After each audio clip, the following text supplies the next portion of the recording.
Good day mga guys, it's me again, Rowena Sullivan. Tara, samahan nyo muna ako sa palipas oras. Ito yung nagtatrabaho ka pero mayroon kang time, singit-singit na paglalakad dito mga guys. Kasi yung alaga ko nasa taas, nag-exercise. Samantalang itong si caregiver, hala, lakad-lakad, titingin-tingin ko anong magandang pasalubong pag ako'y naumuwi ng Pilipinas. Alam nyo ba yung hindi ko iniisip yung sarili ko? Iniisip ko pang mga ganyang pasalubong yung mga taong mahal mo. Tingnan mo naman guys, sapatos ng mga panlalaki.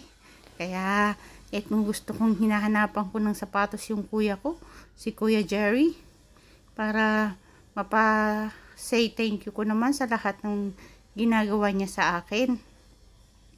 Dito, titingin din naman tayo ng oras na kung ano yung magagandang pwedeng ibigay na regalo, di ba mga guys? Gold, silver, at iba't ibang G-Shock. Kaya nakakatuwa, no? Nakakatuwa mga kaibigan. Naiisip ko habang tinititigan ko yung orasan at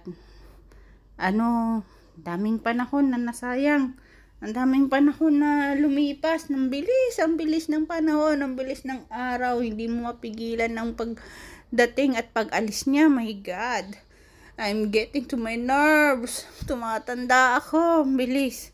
Nandito pa rin tayo, hindi pa rin tayo nakaalis sa bansang Israel. Paano ka naman makaalis? Ang kalahati ng puso mo nandito sa Israel. Napakahirap iwanan. Pero wala tayong choice eh.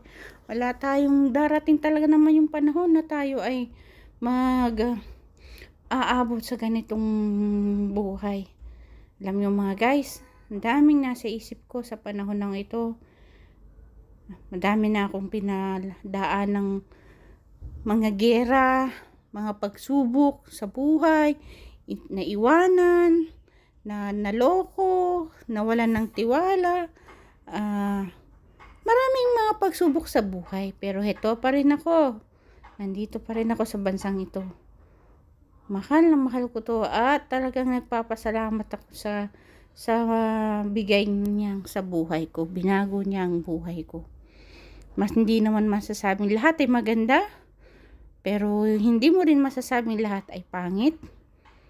Nasa iyo na yan kung paano mo dalhin ang takbo ng buhay mo, di ba guys? Sabihin mo, i-comment mo dyan sa baba na tayo ay tao nagkakamali, tayo rin ay mga taong nagiging masaya at naliging malungkot. Ganyan eh. Parang yung orasan lang yan, umiikot, umaga, araw.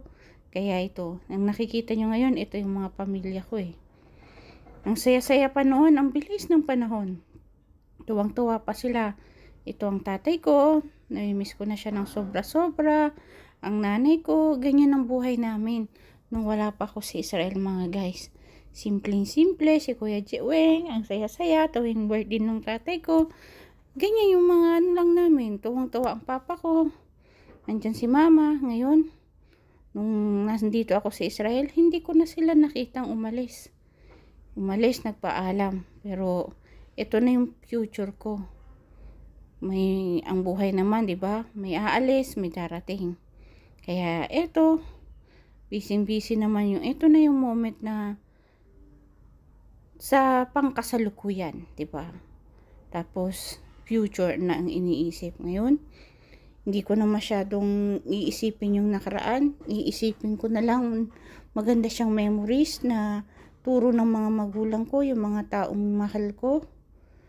Iniisip ko na.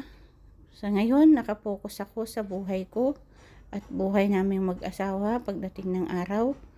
Excited ang asawa kong nag-unbox. Kung ano-anong ina-unbox nitong mahal ko, mga guys. Kasi, sabi ko, pag uwi ko sa Pilipinas, hindi na ako makakabili ng pag-ayos ng mga bahay namin. Kaya super excited ako na kahit papaano, nakikita kong may kasama ako, may katuwang akong nag-aayos ng bahay, munting bahay namin mga guys. Kaya, pray lang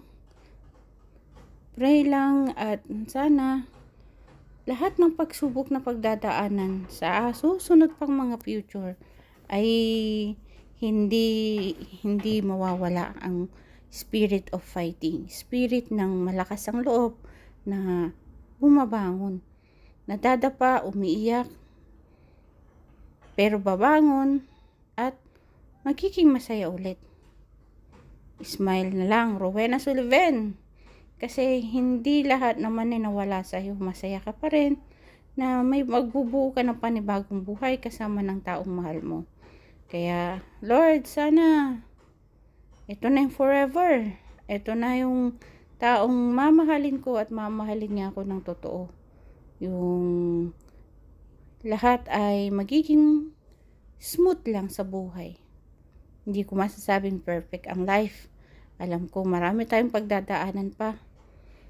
Pero ang alam ko, napapagod, pero hindi bumibitaw. Ganyan ang isang Aquarius na si Rowena Sullivan. Kahit na ano man yung pagsubok, hindi basta bang sumusuko, tahimik lang, pero todo magmahal yan. Todo magbigay ng pagmamahal sa mga taong mahal niya. Pero kung hindi mo siya inahalagahan, okay lang. Wala kang maririnig sa kanya. Wala kang aalis ang isang Rowena, matanahimik, at hindi mo na siya mararamdaman. Ganyan ako. Ganyan ang ugali ko mga guys. Hindi ko pipilitin ang sarili ko. Mahalin ako ng mga ibang tao. Kung sino yung nagmamahal sa akin, yun ang mamahalin ko ng todo. Kung sino yung maiiwan, yun ang ilalaban ko. Kung sino yung gustong umalis, palalayain ko. Kung sino yung gustong manatiling maging kasangga ko sa buhay, welcome. Kaya ikaw guys, kung gusto mo maging kasangga ang isang Rowena Sullivan, alam mo na. Subscribe and click the button para lalo kang updated sa mga pabanat natin. Pag mga ahit-kahin natin, gusto natin, tulungan natin bilang isang YouTuber, isang vlogger dito sa buhay ni Lolo. Kaya mag-iingat kayong lahat at huwag niyong kakalimutan na ang buhay, past and future, nasa iyo yan kung paano mo maging patatag at mas lumalaban. Wala pang sumasablay sa ang pagiging matatag, matiisin at madiskarting OFW dito sa Israel mga guys. It's me, Rowena Sullivan. Hanggang sa muli nating pagkikita. Bye-bye!